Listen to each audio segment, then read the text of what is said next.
د سریلانکا هیواد د روغتیا وزیر دا خبره کړې ده چې 3 یا 4 ګیلاسه تور چای څښل هم د کرونا وایروس په ضد ډېر ښه تاثیرات لري او هم نورې تنفسي ستونزې هواروي.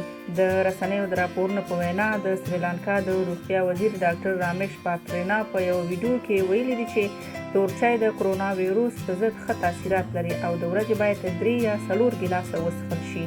د سریلانکا د حکومت یو بیان په یو اعلامیه کې ویلي چې تور چای د نوي کرونا وایروس په وړاندې ډیر زیات مثبت تاثیر لري. دغه څېړنه د سریلانکا هیواد ساینسي څېړنو یو انسټیټیوټ ترسره کړې ده او په دې هکله یې ساینسي معلومات هم خپاره کړي دي. تر دې مخکې په افغانستان کې هم د تور چای د څښلو ځینې اوازې خپرې شوې وې، خو له دغه اوازو سره داسې خبرې تړلې وې چې هیڅ یقین پرې کول مشکل و. همداراز په افریقا کې هم دا اوازه خپره شوې وه چې تور چای د کرونا وایروس مخنیوی کوي، خو وروسته دغه اوازې رد شوې او وویل شو چې داسې هیڅ شواهد نشته. تور چای د ویروسونو ضد دفاعي سیستم ځواکمنوي. د سریلانکا د ساینسي څېړنو د انسټیټیوټ په خپرو شوو معلوماتو کې راغلي دي چې تور چای ځانګړي انټي ویرال یا ویروس ضد خواص لري. په ځانګړي ډول د بدن دفاعي سیستم غښتلی کوي ترڅو د ویروسونو په ضد یې مقاومت زیات شي.